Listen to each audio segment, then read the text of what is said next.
Bienvenidos a San Roque al Día.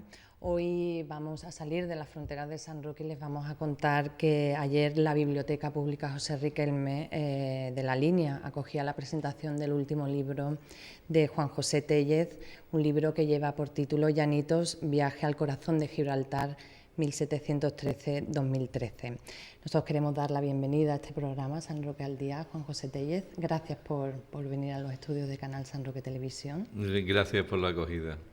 Y también le queremos presentar como cada semana a Julio Ruiz, nuestro compañero que nos acompaña. ¿Qué tal? Vamos a resumir un poco su biografía o su trayectoria profesional porque es amplísima. Yo estaba esta mañana intentando resumirla un poco. Vamos a decir que Juan José Téllez, periodista y escritor, es en la actualidad director del Centro Andaluz de las Letras desde el año 2012 y colabora con diversos medios de comunicación, entre ellos Canal Sur, He Destacado y Diario de Sevilla. No sé si me he quedado muy corta. Diario de Sevilla dejé de colaborar hace tiempo, pero estuve con ellos bastante. Ahora colaboro con Público, con El Correo de Andalucía, con Periodismo Humanos, en fin, con una serie de medios. Pero fundamentalmente desde hace un año me dedico a dirigir la programación del Centro Andaluz de las Letras. De las Letras, con sede en Málaga. Vamos, si le parece, esta primera parte del programa, dedicarnos a ese libro que presentaba ayer, Llanitos, viaje al corazón de Gibraltar, y le pone coto en la fecha, 1713-2013, 300 años. Usted afirma que se trata de un libro más cercano al periodismo que a la historia. ¿Por qué? ¿Por qué ha querido o ha salido o ha surgido así? Porque normalmente la historia, yo estudié historia, aunque no terminé, la historia nos lleva a contrastar fundamentalmente datos objetivos, de indicadores, datos históricos, fechas, comportamientos de las sociedades en función de distintos parámetros, documentos. Y este es un libro que tiene más que ver con la técnica del periodismo, sin desoír las enseñanzas de la historia y su método de trabajo. Este es un libro en el que fundamentalmente se presta atención a la narración de los acontecimientos históricos por parte de las personas que lo han sufrido y que lo han vivido. Y eso, a fin de cuentas, es el periodismo o una parte del periodismo, el reporterismo, por decirlo de una forma más taxativa, que a mí me interesa mucho como instrumento, como herramienta literaria. Creo que el reporterismo, en los reportajes hay mucha literatura y en este libro también, porque hay mucho periodismo. Bueno, el libro abarca 300 años, desde la firma del Tratado de Utrecht hasta el año pasado. Es un periodo muy amplio y sobre todo muy intenso, teniendo en cuenta la historia de Gibraltar y del campo de Gibraltar, que se podría decir que prácticamente nace a raíz de la pérdida del Peñón. En estos 300 años, desde el punto de vista de un escritor que lo ha tenido que profundizar en esa historia, ¿cuáles son los acontecimientos a lo mejor que podría considerar más clave? Porque a lo mejor a nosotros, desde una perspectiva actual, pues claro, uno se queda con lo más reciente, como mucho. A lo mejor la memoria dice, el cierre de la Breja, como mucho, y el tema del Taylor, pero me imagino que en estos 300 años ha habido un montón de acontecimientos que han marcado el carácter de la población de toda la zona, ya no estamos hablando solo de Gibraltar. Hombre, las fechas en las que se mueve las 600 páginas del libro son caprichosas hasta cierto punto y vienen a coincidir con el tercer centenario del Tratado de Utrecht, el tratado que se firmó en la ciudad holandesa de Utrecht en 1713 y que ha marcado de alguna manera las pautas por lo que ha transcurrido la historia política, diplomática y militar del Peñón y del resto de la comarca. Pero digo que es caprichoso porque en el libro hay testimonios anteriores, hay testimonios de 1704, que es una fecha clave cuando llega la flota anglo-holandesa en una de esas típicas guerras civiles que los españoles parece que tuviéramos en la maldita médula cainita de la sangre.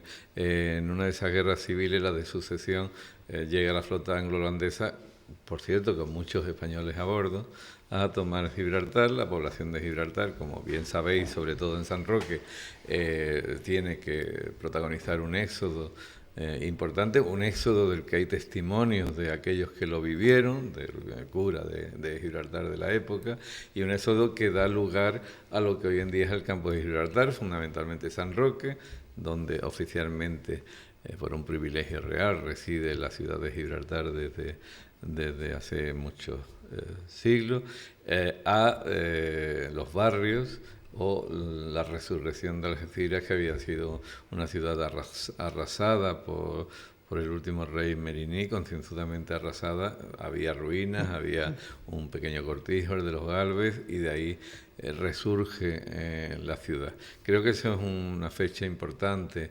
Se transforma entre 1704 y 1713, ya había una transformación de la zona en marcha, fruto de ese episodio de guerra. 1713 es el Tratado de Utrecht, que también, como digo, es importante, y es importante por muchos motivos, no solo por que Gibraltar pasa a ser soberanía británica, según estipula claramente el tratado. También pasó Menorca. Menorca fue recuperada en otros avatares históricos, y en ese tratado hay un reparto del mapa europeo a capricho de los grandes imperios del momento, ¿no? A mí me gusta detenerme en ese año, en ese tratado, en la peripecia vivida por los emisarios del rey de España, que van a Utrecht a participar en las negociaciones del tratado, pero el abuelo del rey de España de la época, el rey de Francia, impide a esos emisarios cruzar por Francia, tienen que hacerlo por Inglaterra, y cuando llegan a Utrecht ya prácticamente está el tratado resuelto. El abuelo del rey de Francia pretendía que el tratado jugara más a favor de Francia que de su nieto, el rey español. Por cierto, fue el primer Borbón. Lo digo sin ánimo de señalar. Hay una historia, una peripecia también durante el siglo XVIII importante desde el punto de vista de la gente que sufre la historia, que es lo que a mí me interesa en el libro. Tratar en el libro, no los grandes acontecimientos históricos, sino qué pasaba con la gente normal y corriente. Bueno, pues la gente normal y corriente en la bahía durante el siglo XVIII asistieron a varios asedios militares a Gibraltar, es decir, el Tratado de Utrecht, como tantos otros, fue papel mojado desde el momento de la firma. España intenta recobrar a la brava Gibraltar. Pues de todo eso que me interesa, pues me interesa la muerte de Cadalso, enterrado en San Roque, porque es uno de los grandes poetas y escritores prerrománticos españoles, y da grima que muriera tan joven en el asedio a Gibraltar de una forma además tan accidental, y que eso nos privara de todo lo que podría habernos dado a leer y a disfrutar el autor de Noches Lúgubres o Cartas Marruecas.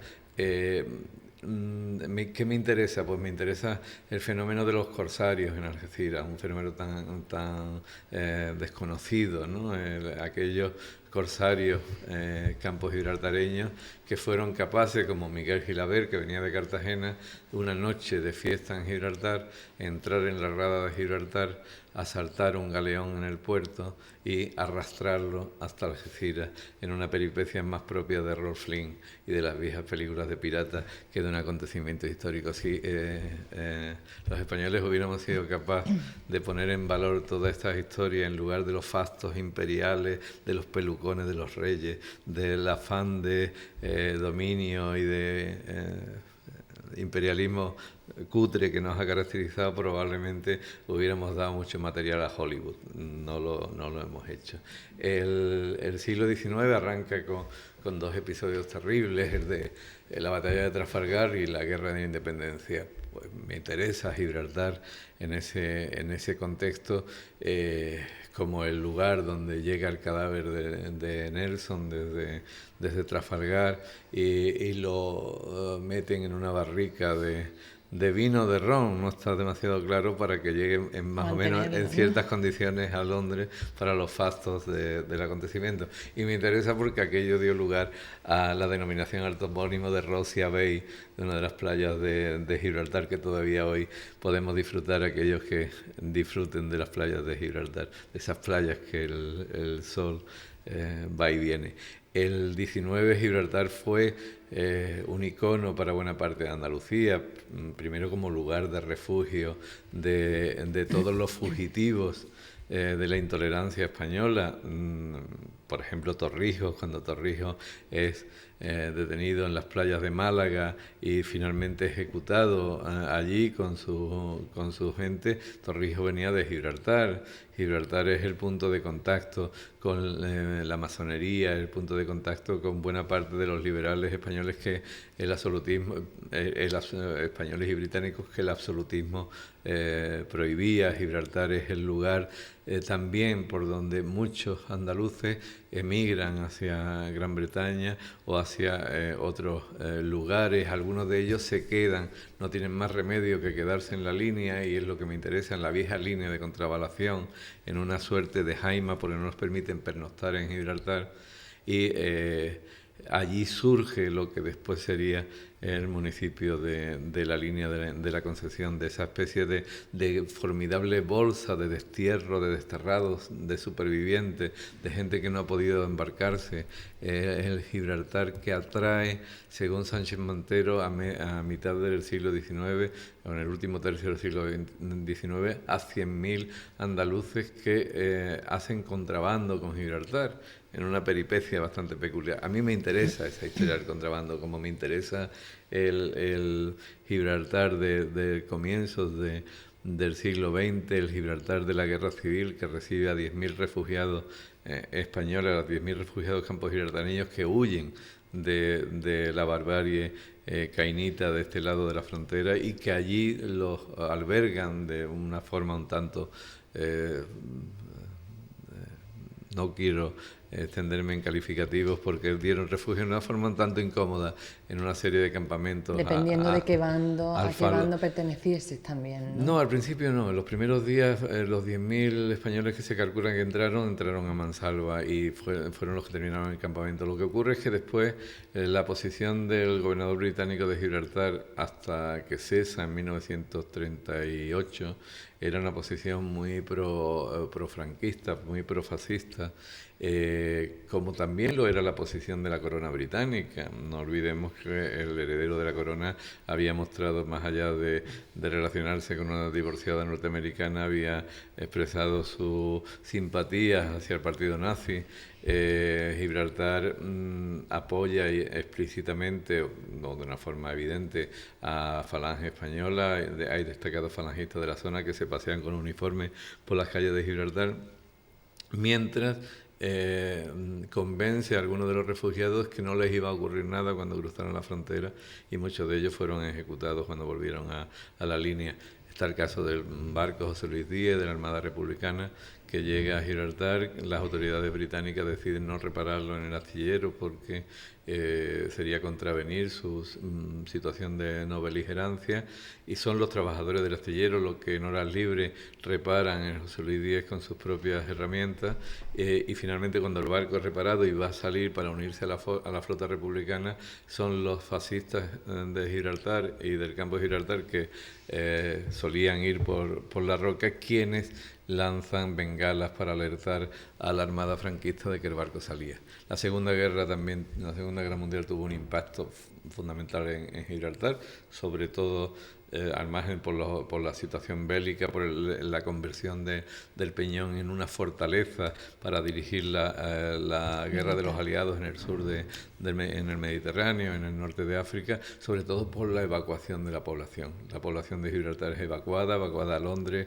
a viviendas donde habían salido sus inquilinos para evitar los bombardeos. Allí se mete a los gibraltareños, en Irlanda, en unas condiciones de penuria, de frío, de hambre, en Madeira, en Jamaica. Cuando después vuelven los gibraltareños a casa, un par de años después del final de la Segunda Guerra Mundial, decía Pepe Neto que estaban tan cabreados con el Reino Unido que si en aquel momento hubiera habido democracia en España, probablemente los gibraltareños hubieran querido ser españoles. No lo fueron, construyeron su propia propuesta de representación política, y una constitución que finalmente llevó al cierre de la frontera en 1969, un cierre que se alivió en el 82, a finales del 82 de forma peatonal, después en el 85 a todos los efectos, y se inició una cierta normalización en las relaciones que llega hasta hoy, en donde las relaciones vuelven a ser poco normales. Usted en este libro, después del repaso de esos acontecimientos históricos que han hecho mucha mella y que han ido forjando la personalidad no solo de la población de Gibraltar, sino también de la línea, ha contado con muchos testimonios. A mí me gustaría que nos contase alguno de esos testimonios, el que más duro o más conmovedor le haya resultado, o las anécdotas que se viven muchas veces y que usted habrá recogido en su libro como testimonio. Bueno, hay una anécdota que a mí me gusta, la he referido en otras ocasiones, que me contaba Pepe Neto, precisamente, el histórico sindicalista de Gibraltar, que él cuenta que él aprendió sindicalismo de los anarquistas españoles refugiados en el Peñón cuando la guerra. Neto cuenta que cuando él era jovencito, él fue en gran medida uno de los protagonistas que logra la paridad de salario en Gibraltar. Cuando Gibraltar estaba cerrado, los trabajadores del Peñón le echan un pulso al Reino Unido y logran equiparar sus salarios al de los británicos. Eso ha sido una de las grandes conquistas históricas de la clase trabajadora en Gibraltar, porque también hay clase trabajadora en Gibraltar, más allá de los especuladores financieros, de los que tanto se habla, de los piratas, de los comerciantes, de los abogados que pueblan el corazón de la roca, o de los comerciantes. Hay clase trabajadora pura y dura, a la antigua usanza. Pues Neto cuenta que en tiempos en el astillero de Gibraltar había 3 tipos de cuartos de baño para los trabajadores. Uno era para los British, que eran cuartos de baño con piezas de porcelana, jabón, toallas. Otros cuartos de baño que eran para los locals, para los trabajadores locales, que era la misma porcelana pero ya sin toallita y sin jabón. Y otros para los aliens, que éramos nosotros o nuestros predecesores, que solamente había una especie de pozo ciego. ¿Cómo lograron homologar, mucho antes que la paridad de salario, los cuartos de baño? Pues metiéndose en los bajos del mono un pequeño martillo con el que entraban en el cuarto de baño de los British y los machacaban a martillazos, una tras otra, hasta que se dieron cuenta de que era mejor unificar los servicios higiénicos. Una pequeña gran conquista del sentido común y de la justicia. Estaba hablando de Neto, que lo digo, esto es un dato por si a alguien le interesa, y hablando también del trato que se dispensó a los refugiados republicanos. El Foro por la Memoria Histórica, trabajando con Neto y con otros sindicalistas gibraltareños, está preparando un poco un trabajo para comentar la disparidad de criterios que tenía, por un lado, el gobierno de Gibraltar con ese trato favorable totalmente al bando franquista, y por otro lado los trabajadores de Gibraltar, que, como ha dicho, que ayudaron a repararon el barco que eran totalmente favorables a la República. O sea, era por un lado la población y por otro lado los que mandan, como siempre ocurre. Por si acaso se nos va el tiempo, hay una pregunta que teníamos preparado que yo creo que sería importante hablar. Antes lo he apuntado. Ahora parece que otra vez se está recrudeciendo las relaciones entre Gran Bretaña, Gibraltar y España. Entonces, no sé, ayer en la presentación dijo que es necesario un cambio de estrategia después de 3 siglos sin conseguir los resultados esperados. Me gustaría que pusiera cuál es ese cambio de estrategia que cree que habría posible cambio de estrategia, ¿no? Posible cambio de estrategia que habría que llevar un poco para normalizar, incluso para conseguir lo que a lo mejor se hubiera conseguido después de la Segunda Guerra Mundial, ¿no? Hombre, yo creo que hay que ser serios con la historia. Desde luego, yo respeto mucho a aquellas personas que parece que son mayoría, que les preocupa muchísimo que ese pequeño rincón del mapa de la península siga siendo británico y no español. Yo creo que es muy respetable. Ellos me suelen llamar vendepatria, pero yo creo que su posición es respetable. Lo que yo creo es que a menos que se trate de Israel con Palestina, creo que no hay casos en donde se haya podido anexionar un territorio sin el deseo explícito o la imposición de una bandera a la población que vive en ese territorio. Los gibraltareños no parecen estar muy seducidos por ser españoles. Digo yo, los viejos trucos de aquel chaval enamoradizo que alguna vez fui, que cuando alguna persona te interese, normalmente no le tiras ladrillos, sino que le regalas bombones. Y si le lleva flores, no se las arroja con la maceta para que le llegue con rapidez, como en la vieja letra del Carnaval de Cádiz contra los antidisturbios del 78. Creo que si tanto queremos enamorar a los gibraltareños, tendríamos de alguna manera que seducirlos en lugar de hostigarlos. A mí siempre me ha resultado curioso que llevemos 3 siglos intentando la estrategia de la hostilidad que no haya dado más resultado que fastidiarle la vida cotidiana a la gente normal y corriente por lo común, que no hayamos logrado grandes avances y que seamos incapaces de decir nos estaremos equivocando en algo, llevarán los otros el paso cambiado, aquellos que hablan de otro tipo de relaciones entre los pueblos o la gente, o seremos nosotros quienes llevamos ese paso cambiado. A mí esto es que me lleva a 2 conclusiones. Estamos viviendo la misma situación que vivimos en la dictadura, en la época de Franco, colas, cierran la frontera, porque prácticamente si tú no dejas pasar coches ni personas, eso es cerrar en la práctica una frontera. No conseguimos aprender de algo que ya no ha funcionado hace 40 años, ¿no? ¿Por qué no aprendemos? ¿Por qué no nos interesa? O a la gente que gobierna no les interesa. No les interesa aprender lo que usted acaba de decir, 300 años de hostigamiento, la historia reciente de la dictadura con Franco, que consiguió cerrar, de hecho, la frontera. ¿A quién no le interesa aprender de eso que no funciona? Porque si tú estás viendo que eso no funciona... Pues al hipernacionalismo. En épocas de crisis, se decía antiguamente, cuanto más hambre en el reino, más prosperan los bufones. En épocas de crisis no hay nada como una buena bandera para tapar las carencias, para tapar las miserias, y el grito de Gibraltar español mucha gente se levanta todavía, probablemente porque en gran medida desconoce las peculiaridades de la zona. Tú a una persona le dices, hombre, que los gibraltareños están hostigando a los pescadores andaluces, que los gibraltareños están blanqueando dinero a mansalva en el Peñón, que lo están haciendo en contra de los intereses españoles, y tú tienes que ser pedagógico a la hora de decir, bueno, y de todo esto tienen la culpa los 8.000 trabajadores españoles que cruzan a diario Gibraltar y a los que se les impide en gran medida o se les dificulta el tránsito, tienen la culpa los niños de un lado y otro que cruzan a los colegios, tienen la culpa los pensionistas. En el 69, cuando Fernando María Castilla, el ministro de Exteriores, el ministro del Asunto Exterior le llamaban porque le interesaba muchísimo a Gibraltar,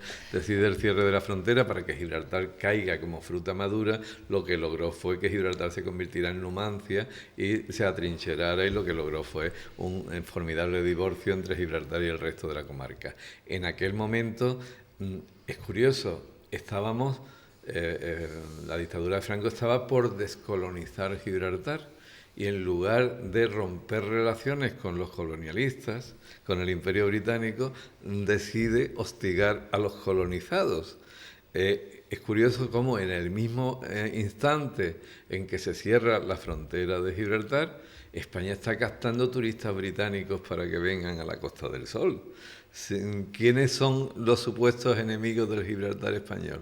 ¿Los gibraltareños colonizados, que lo que quieren es tener voz propia, o el país que les coloniza, que es el viejo Imperio Británico con el que queremos tener unas relaciones formidables? ¿Está usted describiendo la situación que estamos viviendo ahora mismo? Por supuesto. Pero no solo en materia de Gibraltar. Creo que los parecidos con ciertas etapas de la dictadura de Franco van más allá de la situación en la frontera. Estamos ahora mismo en plena reforma de un código penal que puede incluso impedir que los periodistas hablen de corrupción hasta que un asunto no llegue formalmente a la última fase del enjuiciamiento. Estamos viviendo una situación en la que a una persona no se le va a encarcelar por manifestarse o por disentir, pero sí se le pueden imponer sanciones de hasta 500.000 euros que probablemente le empobrezcan de por vida. Yo creo que ya hay muchas formas más sutiles para dar un golpe de Estado que sacar los tanques a la calle. Estamos viendo esos otros tanques sutiles como atraviesan el boletín oficial del Estado y no parecemos coscarnos.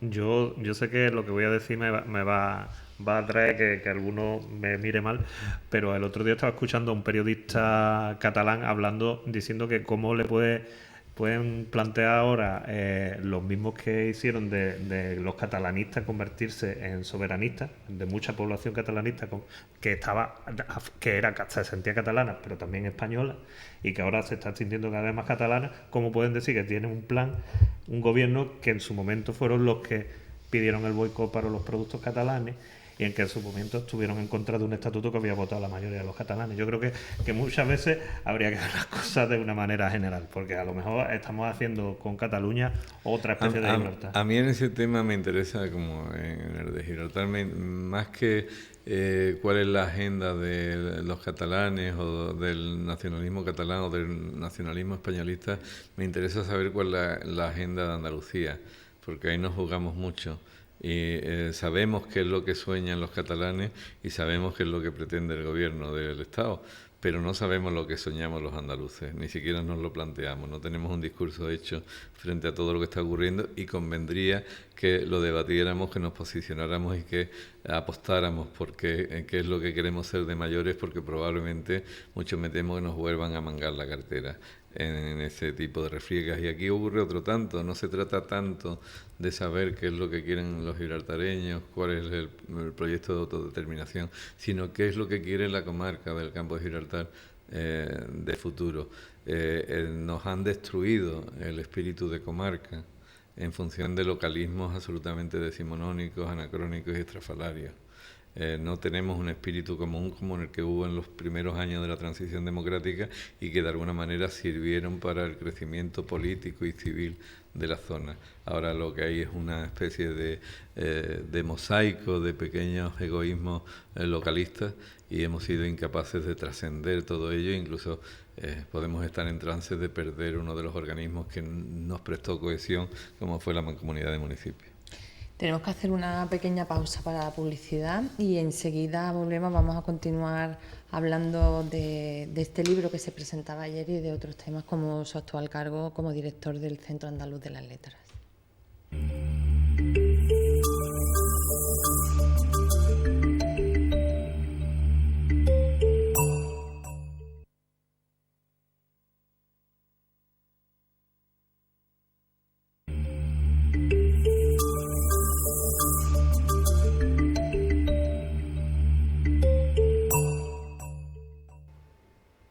Continuamos hablando con el escritor y periodista Juan José Tellez. A mí sobre el libro me gustaría profundizar un poco más. Usted ayer en la presentación hizo una pregunta retórica que yo creo que vamos al meollo de la cuestión y es ¿hasta cuándo vamos a permitir la gente, los ciudadanos del Campo de Gibraltar, que escriban esta historia por nosotros? ¿Cómo podemos escribir nosotros esa historia? Pues poniendo en valor nuestra propia memoria, nuestra propia versión de los hechos. Acostumbramos a comulgar con ruedas de molino, nos preocupa mucho nuestra imagen, pero hacemos muy poco por buscar nuestra auténtica imagen y por ponerla en valor.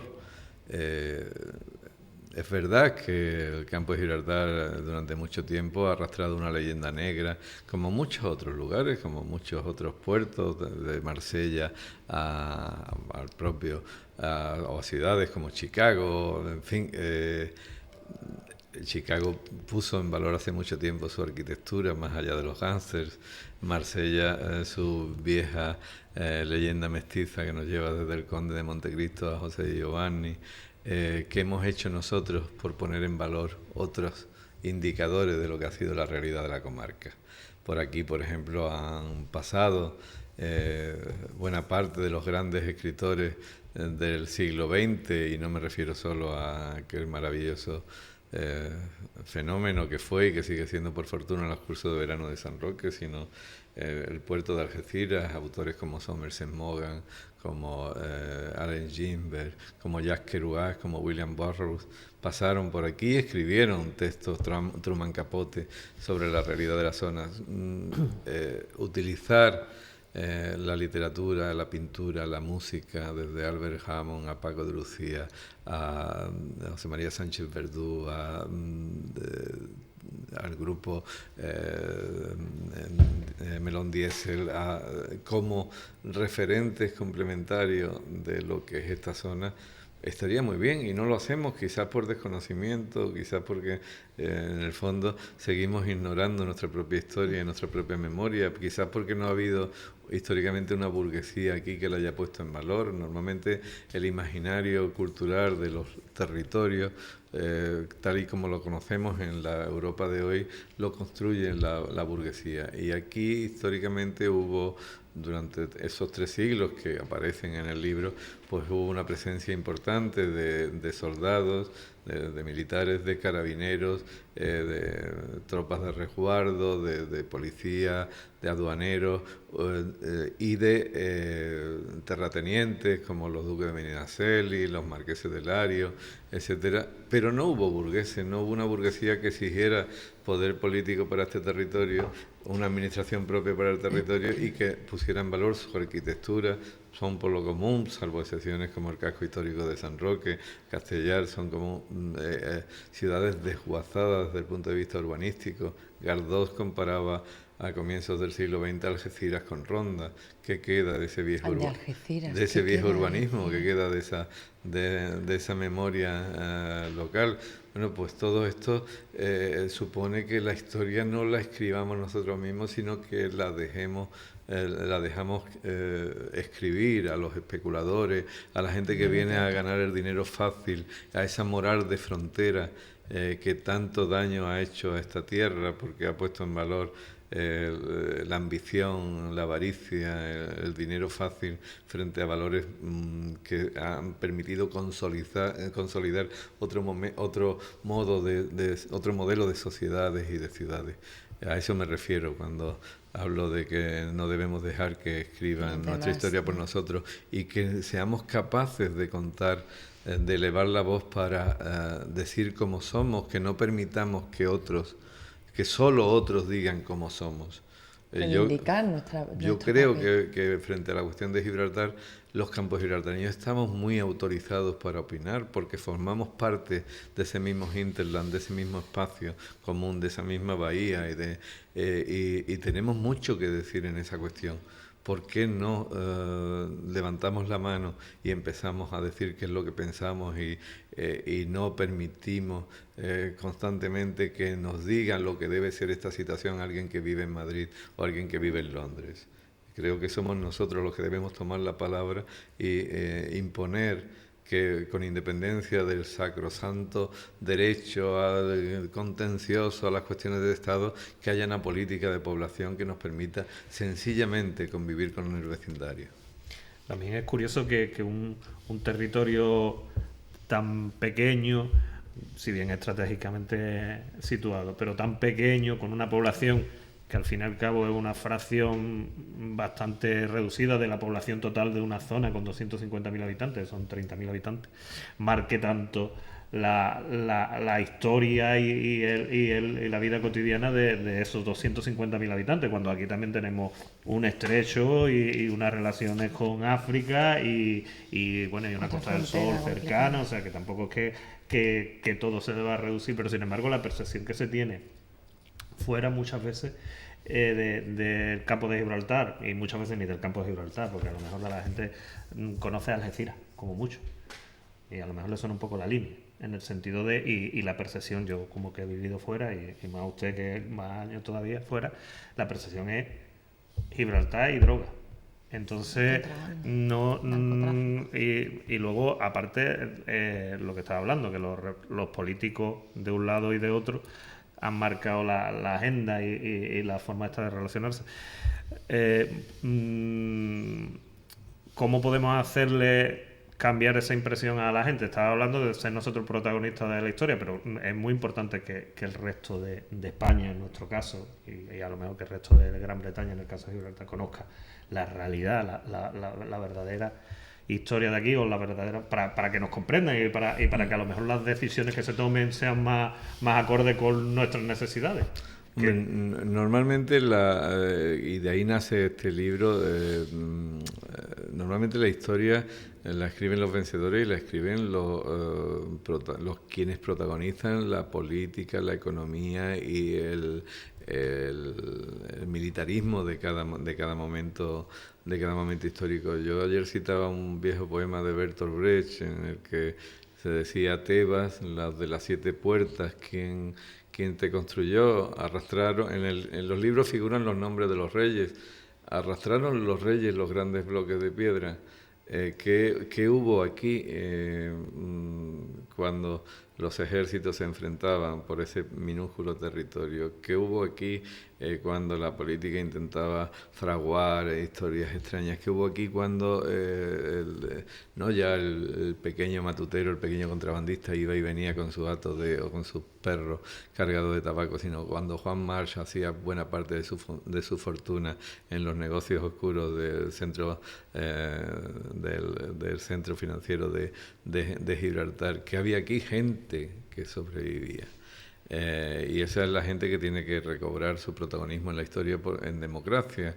El problema es que, claro, no estamos hablando solo de un minúsculo confín de 30.000 habitantes, estamos hablando de una pieza que ha sido importante para la geoestrategia mundial en el estrecho, en el control del Mediterráneo, y en la que ha habido bazas militares que se siguen manteniendo. A mí, con franqueza, me preocupa mucho menos que haya una bandera británica en Gibraltar, me preocupa más el hecho de que el Tyles desvencijado siga visitando el Peñón, porque las radiaciones no entienden de banderas ni necesitan pasaporte, y el impacto de un sumergible de ese calado o de otros sumergibles de propulsión o carga nuclear que llegan a Gibraltar puede ser brutal y mortífero para todas las zonas gibraltareños y campos gibraltareños. Pero también me preocupa lo que está ocurriendo en Rota, en similares características, o en Morón, por más que en Rota y en Morón supuestamente ondea una bandera española, aunque la presencia estadounidense sigue siendo apabullante.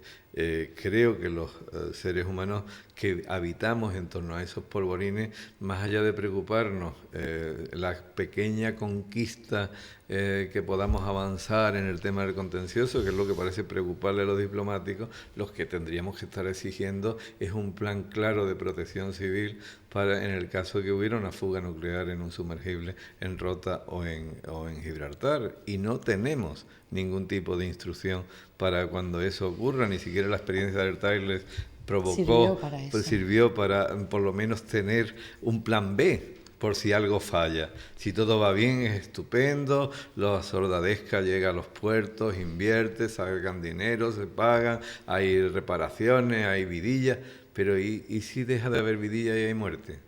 ¿Qué hacemos?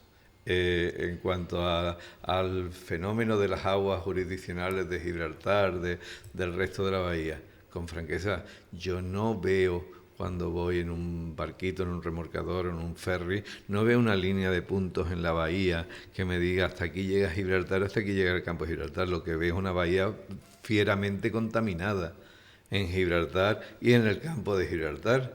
Creo que lo que nos interesaría, si realmente nos interesa este territorio y sobre todo la gente que lo habita, lo que tendríamos es que comprometernos de parte a parte en limpiar esta bahía.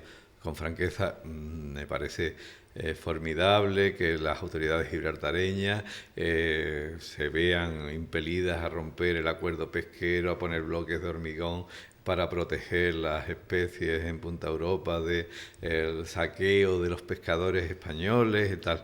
Pero, hombre, podrían hacer algo con las gasolineras flotantes, que creo que tienen un impacto mayor en el medio ambiente del que tiene las tareas de los pescadores, por otra parte manifiestamente mejorable. Como creo que no podemos ver la paja en el ojo ajeno sin ver la viga en el propio. ¿Hemos hecho todos nuestros deberes en materia medioambiental a este lado? ¿O seguimos teniendo serias asignaturas pendientes, como cuando afortunadamente pudimos poner en marcha desde la sociedad civil, desde los medios de comunicación y desde la población de la zona el primer plan corrector de vertidos industriales a comienzos de los años 90? pues creo que esos son los grandes contenciosos que en realidad le importa a la gente común y corriente de esta zona, y sería lo que tendríamos que contarle al resto del mundo. Mire usted, a mí me parece malo, bueno, medio pensionista que los gibraltareños quieran ser british, pero lo que realmente me fastidia la vida cotidiana es un medio ambiente saturado de pequeños grandes riesgos. Lo que me fastidia la vida cotidiana es que no haya unos transportes públicos todavía en la zona que nos permita una conexión confortable y mínima con el resto del mundo. Lo que nos preocupa es incluso la falta de un trazado que de alguna manera comunique a las poblaciones de lo que ya es una metrópolis en torno a la bahía. Es sumamente difícil, a pesar de la línea de autobuses, venir en transporte público de Algeciras a San Roque, y son 12 kilómetros. Creo que eso es una de las grandes cuestiones que tendrían que preocuparnos. Hay que resolverse. Es verdad que se tardan a veces 3 y a veces 5 horas en cruzar la frontera, y que eso es imperdonable, la frontera con Gibraltar. Pero ¿cuánto tarda un trabajador que esté en la línea en ir, por ejemplo, a los Cortijillos? O a los barrios, ya no hablamos de tarifa. A eso me refería cuando hablaba del espíritu de comarca. Nos hemos encerrado tanto en arreglar la plaza de nuestro pueblo que hemos dejado de considerar que vivimos en un gran área metropolitana, que es otro modelo de ciudad, y que es un modelo de ciudad común en la que tendríamos que estar hablando de servicios comunes, de equipamiento, y de una forma que les resuelva la vida a los ciudadanos. Aquí da la sensación, hoy por hoy, que el arte de la política, que debiera ser utilizado para resolver problemas, se está utilizando para crearlos. Vamos a hablar del Centro Andaluz de las Letras, porque me estoy viendo que nos vamos a quedar sin tiempo. Se hace cargo de este Centro Andaluz de las Letras en una etapa en la que los recortes ya venían a mansalva. ¿Cómo se ha hecho o cómo ha podido hacer frente a todas las actividades con los recortes, con el tijeretazo y con un presupuesto bajísimo, me imagino? Sí, hemos vivido en los últimos 6 años un recorte del 70% en el presupuesto. Increíble. Brutal. A mí me contrata la Junta como externo, es decir, yo sigo siendo autónomo, les facturo. La Junta de Andalucía en este caso son mis clientes, me han dado la dirección de la programación y contenidos del Centro Andaluz de las Letras, pero no tengo ningún tipo de intervención en materia de personal o en cuestiones que excedan a la programación. Y en ese sentido, en la programación es donde se ha visto ese recorte, pues que nos impide a lo mejor hacer una política de exposiciones, como se hacía antes, de invertir en el ámbito expositivo, de poder hacer grandes despliegues como la puesta en valor de la literatura andaluza en las grandes ferias del libro internacionales, como la de Guadalajara, o en salones del libro. Pero tenemos un margen, tenemos en primer lugar los recursos técnicos y humanos del centro. Hay un equipo profesional formidable, con mucha imaginación, con mucho talento, y a veces no se necesita tanto presupuesto como ingenio, y os garantizo que hay mucho ingenio en esa casa, en los distintos lugares. Tenemos un patrimonio, es decir, hay no menos de 10 exposiciones que ya existen de grandes autores andaluces que estamos haciendo girar, en lugar de que se apurgaren en los almacenes, pues hemos intentado que salgan. Estamos llegando a acuerdos con instituciones tan diversas como la Autoridad Portuaria de la Bahía de Cádiz, las Universidades Lectores de Andalucía, el Instituto Francés, la Sorbona, el Instituto de la Lengua Española de Castilla y León, la ONCE, el Instituto Andaluz de la Mujer, el de la Juventud, el de Flamenco. Estamos intentando construir sinergias incluso con instituciones que no están tuteladas por el mismo partido. En Málaga, por ejemplo, donde tiene su sede oficial el Centro Andaluz de las Letras, también la tiene el Centro de la Generación del 27, que depende de la Diputación, que está gobernada en este caso por el Partido Popular, o el Instituto Municipal del Libro de Málaga, dependiente del Ayuntamiento, que está también gobernado por el Partido Popular. Afortunadamente, hay margen para ponernos de acuerdo desde instituciones gobernadas por distintas formaciones políticas, porque al fin de cuentas nuestro interés es mutuo, nos movemos en el mismo espacio y tenemos las mismas ganas de que haya una complicidad con la ciudadanía. Por lo tanto, creo que en ese sentido estamos haciendo los deberes y estamos intentando optimizar los recursos que hay, que como bien dices son escasos, pero bueno, yo estoy satisfecho de este primer año y a ver cómo se nos da el segundo. ¿No?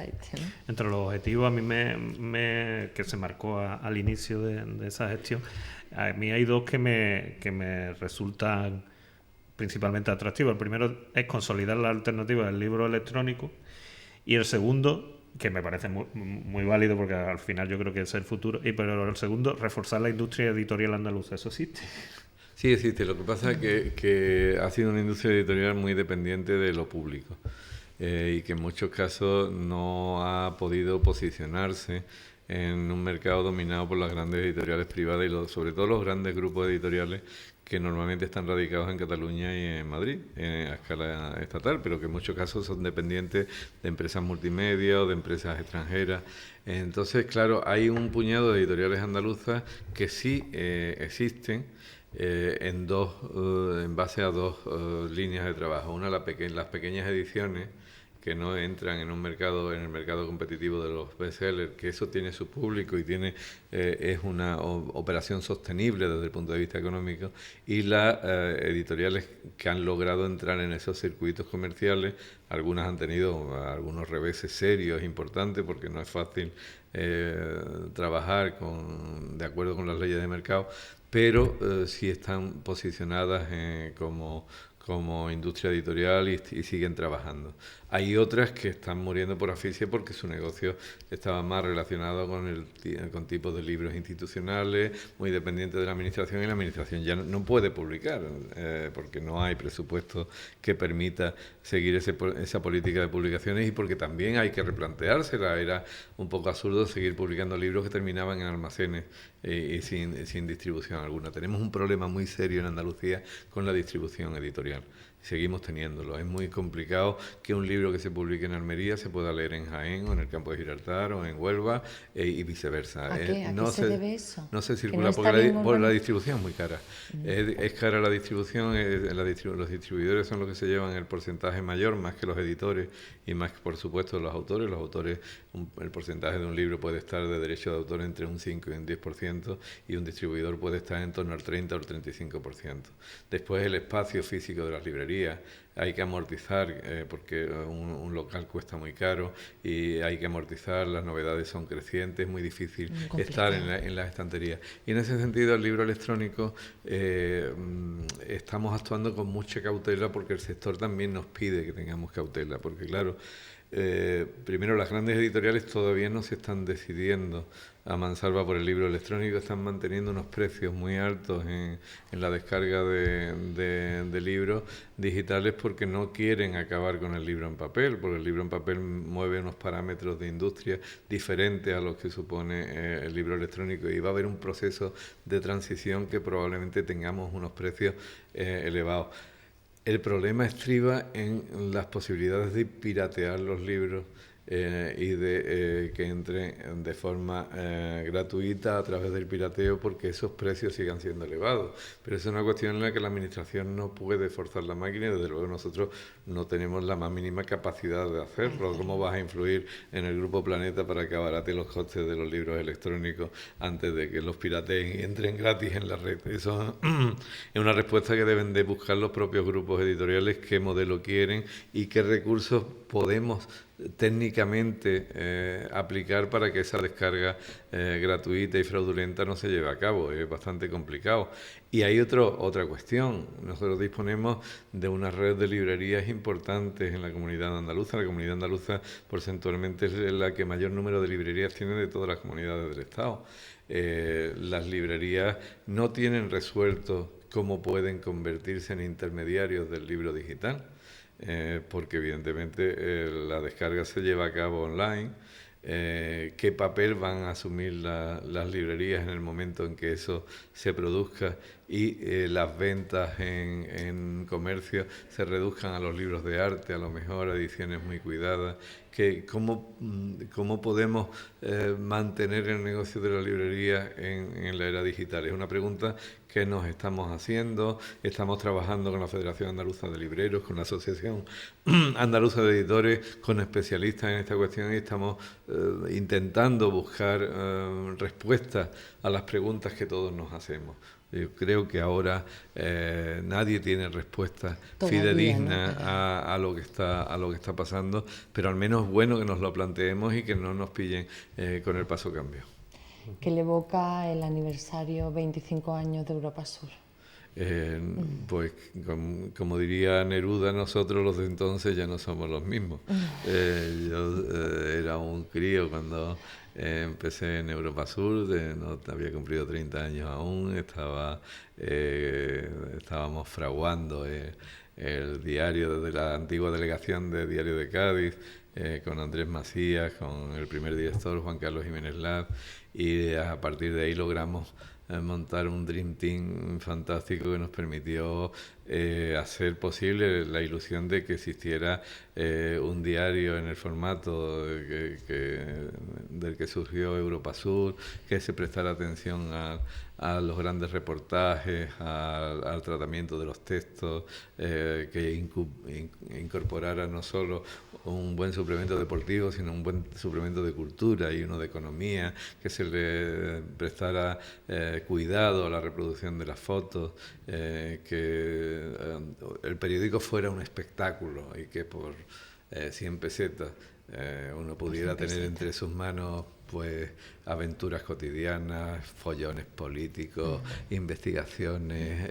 entrevistas con paisanos a los que había que descubrir, había que llevar a la primera plana a Carlos Pacheco irrumpiendo en la Casa Marvel, o a Paco de Lucía en una gira mundial. Era una forma de hacer periodismo, pero también era una forma de hacer comarca. Siguen haciéndolo, han resistido en una época bastante complicada, en una época bastante difícil. Sigue habiendo una cabecera que se llama Europa Sur y que transmite información a los ciudadanos, y ese viejo espíritu, y muchas de las personas que han pasado por Europa Sur, y en esta mesa estamos dos, seguimos en cierta forma siendo hijos de Europa Sur, aunque estemos en otros medios, aunque estemos en otros menesteres y aunque estemos incluso en otros territorios. Creo que Europa Sur, para lo bueno, para lo malo y para lo regular, nos marcó, y lo importante es que se ha convertido en una de las escasas referencias que siguen unidas globalmente al término comarca. Precisamente a raíz de esto, antes que estábamos comentando que yo en el 91 hice mis primeras prácticas como periodista, las hice en el Europa Sur, y el señor Juan José Telle era uno de los dos redactores jefes, recuerdo, después sería el director, y recuerdo hasta la frase que nos dijo de Jiménez de presentación, que luego se la comentaré porque tiene su chispa. ¿Y nos va a dejar? No, simplemente que nos dijo, ¿cómo conocéis a Martínez Alberto, que era el gran gurú de la redacción periodística? De hecho fue profesor mío en primero de carrera, y dijimos sí. Dice, bueno, pues podéis olvidarlo de él porque esto no tiene nada que ver. Lleváis un año, pero no va a servir de nada con esto. Doy fe de que es una realidad como un templo. Como un puño, ¿no? Pero vamos. Estamos hablando de eso, del Europa Sur, de esos primeros años, incluso de más tiempo, y también del periodismo en el campo de Gibraltar. ¿Cómo ¿Cómo ve ese cambio, o si ha habido un cambio en la actualidad? Porque estamos hablando de eso, la crisis económica ha castigado duro, muchísimos periodistas se han tenido que ir al paro, luego afortunadamente algunos han sido rescatados en otros proyectos, pero la crisis ha azotado muy duro y también esa crisis también, desde mi punto de vista, ha afectado a los mismos contenidos no estoy ciñéndome al Europa Sur, me estoy ciñendo a todos los medios de comunicación. ¿Cómo es un poco que la actualidad de eso, de estos referentes de la actualidad? Yo creo que no solo podemos hablar en ese caso de esta comarca, sino en general del periodismo, del periodismo escrito, sobre todo del impreso, de los diarios impresos, de la prensa. Yo creo que la crisis va más allá de la crisis económica. Yo creo que una crisis de modelo de periodismo. Yo creo que la crisis de la prensa y de otros medios de comunicación no comenzó con la precarización laboral que estamos viviendo ahora, que es brutal. Comenzó cuando empezamos a dejar de ser plurales los medios de comunicación, cuando nos convertimos en voces de nuestros amos, cuando dejamos de ser independientes y empezamos a ser parciales, pero no por esa parcialidad de la propia coherencia ideológica, religiosa o de cualquier tipo que uno tenga, sino por la parcialidad de nuestros editores, sean públicos o privados. Creo que ahí empezó la crisis del periodismo, porque empezó la crisis de confianza con la ciudadanía.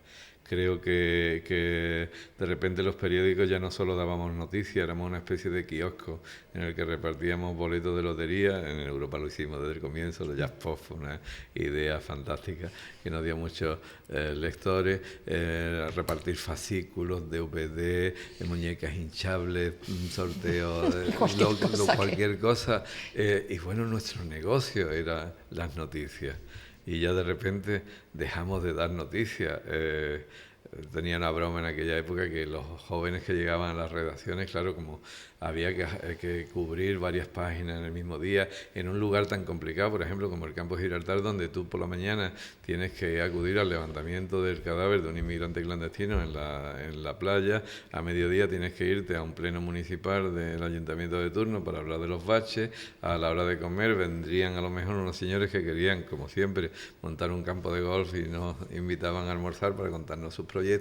A media tarde entrevistabas a un poeta cuántico y después tenías que ir a una conferencia del padre Lorin sobre la Sábana Santa. Bueno, pues llegaba un momento en que los periodistas no salían de la redacción y se alimentaban o se retroalimentaban del teléfono y de las notas de prensa que te llegaban al principio por fax, después por email. Y yo decía de broma que un joven periodista que si se le mandaba a la calle a cubrir y se encontraba con una noticia, iba a gritar porque no estaría acostumbrado, de miedo, porque no estaría acostumbrado a enfrentarse con una noticia de carne y hueso. Es curioso cómo de repente los periodistas dejamos de frecuentar las tabernas y los bares de mala nota, que es donde siempre se han enterado los periodistas y los espías de las cosas que realmente ocurren, y nos atrincherábamos en nuestras pulcras redacciones, incluso ya sin humo de tabaco, para hacer una información tan funcional como el hilo musical de los dentistas. Así como vas a seducir a los lectores, cómo vas a atrapar el corazón de la gente a la que le tienes que vender la realidad, a la que le tienes que zarandear para decirle: escucha, esto es lo que está pasando, no es lo que nos están contando que está pasando, la realidad es esto. ¿Cómo vas a hacerlo con un sueldo, con un salario precario, con una jornada laboral brutal, con unos editores que a lo mejor no entienden del medio de comunicación, que están en otro negocio, que están en otras historias, con unos responsables públicos que les interesa más la propaganda que la información democrática y plural, cuando los lectores se atrincheran en la misma pasión absolutamente ortodoxa de los medios los que leen? No quieren leer un medio para cambiar, para contrastar su imagen de la realidad, sino para confirmar sus prejuicios sobre la realidad. Pues así nos va a los periodistas y así nos va a las sociedades. Un amigo, Alejandro Víctor García, en Granada, cuando lo despidieron de un medio en donde trabajaba, escribió una frase memorable: no he perdido un empleo, he perdido un oficio. Estamos perdiendo un oficio. El periodismo de hoy no se parece en absoluto al periodismo de aquella etapa en la que surgió Europa Sur hace 25 años, y mucho me temo que si no reinventamos este oficio, morirá convertido en algo demasiado parecido a la burocracia. Ese mensaje positivo, me quiero quedar con eso. ¿Hay alguna esperanza? ¿Reinventar este oficio? ¿Recuperarlo? Ha muerto el periodismo, viva el periodismo. El periodismo está ahí, el periodismo... Sí, en las redes sociales, siempre hay que buscar, soporte. Vía, ¿no? Tenemos ahora... yo conviví con los tiranosaurios y los velociraptores. Yo fui corresponsal de Diario 16 durante mucho tiempo en el campo de Gibraltar. Bueno, el fotógrafo con el que trabajaba, Juan José López Pomares, revelaba la foto en el lavabo que compartía con su abuela. Cada vez que la abuela entraba al cuarto de baño tenía que sacar la máquina para que la señora pudiera entrar. Mandábamos la fotografía en el Comes a Sevilla. Hoy en día tenemos medios online, un teléfono en el que te puedes convertir en reportero, la posibilidad de acceder a la red. Hay posibilidades de transmitir noticias. El problema, y eso es una buena noticia, el problema es que las noticias por sí solas no constituyen información. Lo mejor para que una noticia pase desapercibida es meterla en un bosque de noticias. Lo mejor para que ocultar a un elefante es meterlo en una manada de elefantes. La información es la que nos da la medida exacta de las noticias, y la información es algo distinto. La información es la noticia, es el background de esa noticia, los antecedentes, es el análisis plural de esa noticia, y son las opiniones contrastadas sobre esa noticia. Y sobre todo con la voz de los protagonistas, no con voces interpuestas. Eso es el periodismo, y eso debiera ser el viejo periodismo, y debiera ser el periodismo por venir. Pero hay mecanismos para hacerlo. Montar una emisora de radio hoy en día es mucho más barata que hace 25 años. Montar un periódico incluso impreso es mucho más barato que hace 25 años. Y montar una televisión, y a las pruebas me remito, es mucho más barato, aunque heroico a veces, que hace 25 años. Juan José Tellez, un privilegio haber contado con usted en San Igualmente, Alcaldía esta semana. Muchísimas gracias. Lo mismo digo, gracias a vosotros. Julio Ruiz, muchísimas gracias y hasta la semana que viene. Venga, hasta la semana que viene. Y a ustedes les doy las gracias por su atención y les espero también la semana próxima.